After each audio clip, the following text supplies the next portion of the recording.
Nicholas Miller here with the DIY movies, and today we're talking about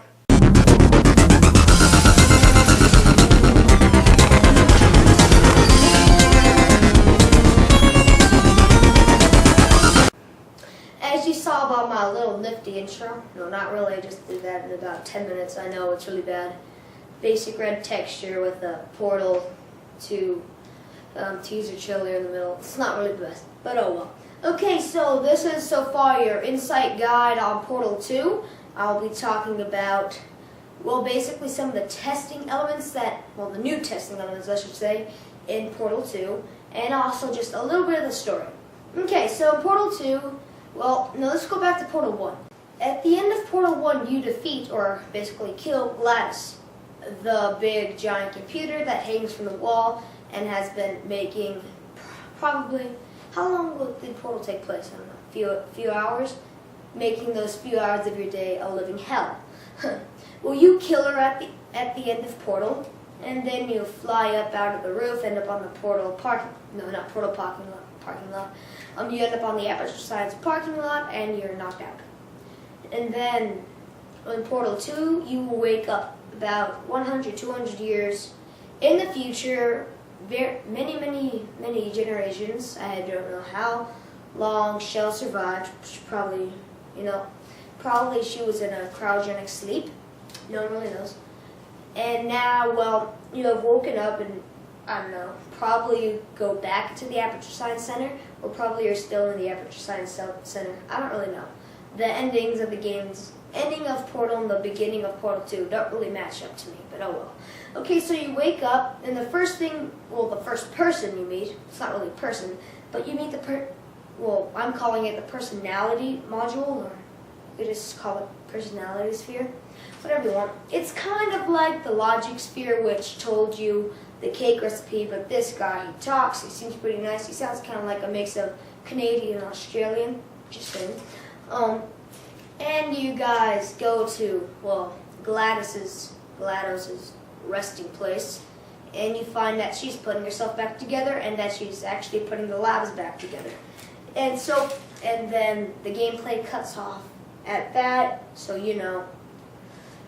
I can't really tell you much about that, but I do have a lot to say on the new kind of testing environments, or extra testing things. Sorry I have to read this off, but the names are pretty long. Okay, the first things are the extraction funnel. The extraction funnel, I know what these things are, just remember, don't really know the names. The extraction funnel is kind of like a grab lift, or a tractor beam, you could say.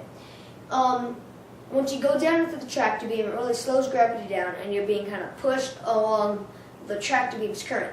And you can use your handheld portal device to create other portals, and the extraction beam will go through those, so it could really lead to a lot of different gameplay. Then you have your aerial faith plates. Those are they're kind of like big mechanical trampolines. You jump onto one, then it launches you across a specific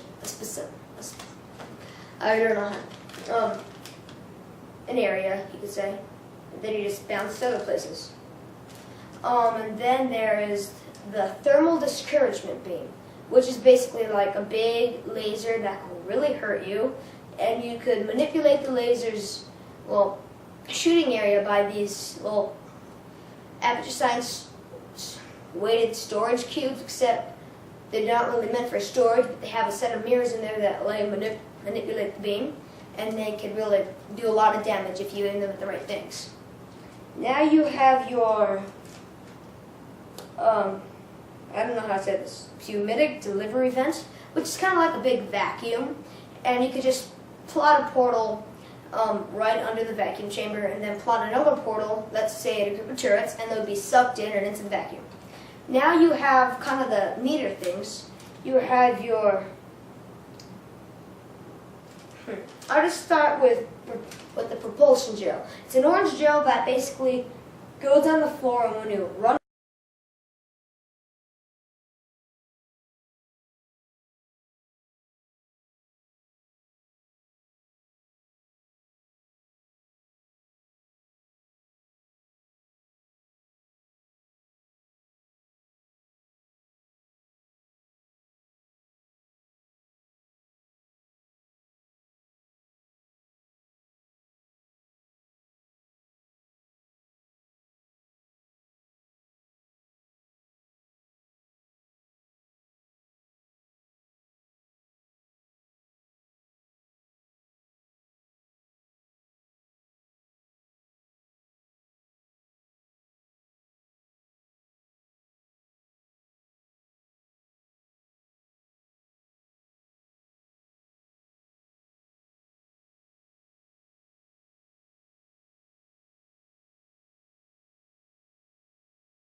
I think the DS Playbox 360 is so awesome, it could even make you famous.